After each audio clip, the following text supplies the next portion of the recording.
오늘은 제가 심리와 마음 공부를 비교해 보도록 할게요. 안녕하세요. 물리 마음 공부하는 엄마입니다. 저는 평소에 오은영 박사님이 나오시는 프로그램을 자주 보는데요. 마음 공부를 해서 그런지 오은영 박사님이 해결책을 말씀하시기 전에 이미 해결책을 알겠더라고요. 그래서 심리도 마음을 다루는 학문이라 공통점이 많다는 생각이 들었어요. 그래서 오늘은 심리학과 마음 공부를 비교해 보도록 할게요.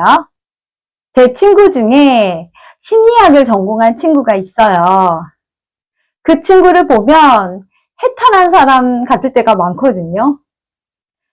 그래서 저는 그 친구가 신기해서 그 친구에게 질문을 굉장히 많이 해요. 그 친구에게 질문을 하면서 알게 된 심리학과 마음 공부의 차이점과 비슷한 점을 이야기해 볼게요. 심리학에서 말하는 이상적인 모습은 자존감이 높은 사람이에요. 자존감이 높아서 다른 사람들이 말하는 자신에 대한 의견은 신경 쓰지 않는 사람이지요. 그러나 그들의 의견을 무시하고 비방해서 그러는 것이 아니라 다른 사람들의 의견을 그들만의 이유가 있다고 생각을 해서 그들의 의견을 이해하는 거죠. 마음 공부에서 말하는 최종적인 모습은 무아예요. 나라는 건 애초에 없었고 생각으로 만들어졌다는 거죠. 세상을 보는 방식을 비교하자면 심리에서는 나는 나고 세상은 세상이다 예요. 나는 나로서 단단히 뿌리를 내리고 있고 세상은 나름대로 잘 굴러가는 거죠. 그런데 그 세상을 내가 긍정적으로 바라본다면 긍정적으로 보이고 세상을 부정적으로 바라보면 부정적으로 보이게 된다는 거죠. 그래서 긍정적으로 바라보려고 하죠. 노력이 좀 필요해요.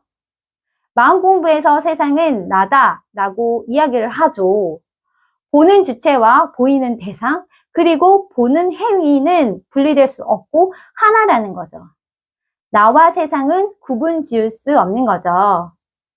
심리와 비슷하게 나의 필터로 세상을 보기 때문에 마음 공부가 얕게 되면 긍정적인 필터로 세상을 보려 하고 나중에는 긍정도 부정도 아니게 필터 없이 세상을 바라보는 거죠. 집착적인 측면에서 심리는 집착이 거의 없지만 아주 약간의 집착이 있어요. 가령 아이의 경우를 예로 들자면 아이는 내가 어떻게 컨트롤할 수 없다. 최소한의 조언만 하자. 아이들은 제 갈 길을 잘 갈 것이다. 이 세상에 바꿀 수 있는 건 오로지 나뿐이다.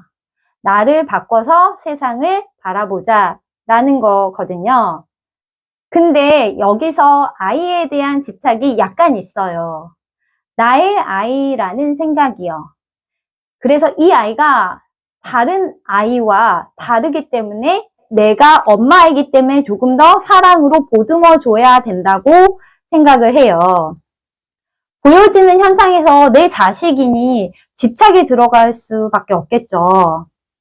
반면에 마음 공부에서는 집착은 없어야 되는 거예요. 모든 고의 근원이기도 하고 근본적으로 몸이 나, 생각이 나라는 생각에서 집착이 비롯됐기 때문에 집착을 없애야 된다는 거죠. 몸이 나도 아니고 생각도 내가 아니잖아요. 세상에 나의 소유, 나의 것이란 건 없는 거죠. 나도 흘러가는 대로, 자식도 흘러가는 대로 무집착을 행하는 거죠. 내려놓음이 마음 공부에서 말하는 무집착을 말하는 거죠. 기억에 관해서도 비교를 해보자면 심리에서 기억은 과거의 나의 경험의 축적들인 거죠. 그런데 내가 과거의 경험들 때문에 반복된 슬픔과 괴로움을 겪는 건 어리석은 일이기 때문에 그 순간에 바른 판단을 그때그때 해야 되는 거죠. 마음 공부에서 기억은 과거에 몸이 나, 생각이 나라고 생각했던 경험들이고 뇌 위주로 생각한 것들이기에 왜곡된 것들이고 그래서 기억을 비워야 하는 거죠. 여기까지 심리와 마음 공부를 비교해 봤어요. 물론 제가 심리에서 말한 부분을 마음 공부라고 이야기하시는 분들도 계실 것 같아요. 아예 틀리다고는 할 수 없죠. 둘 다 마음을 다루는 거니까. 근데 근본적으로 심리는 내가 있는 채로 나를 고쳐서 올바른 방향으로 나아가는 거고, 마음 공부는 나는 애초에 없었으니까 나를 버리고 모든 것을 내려놓으라는 거예요.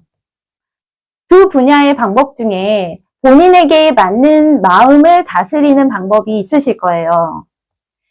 만약에 고통이 사라지셨다면 그 방법으로 마음을 닦는 것이 맞다고 생각됩니다. 그럼 시청해 주셔서 감사합니다.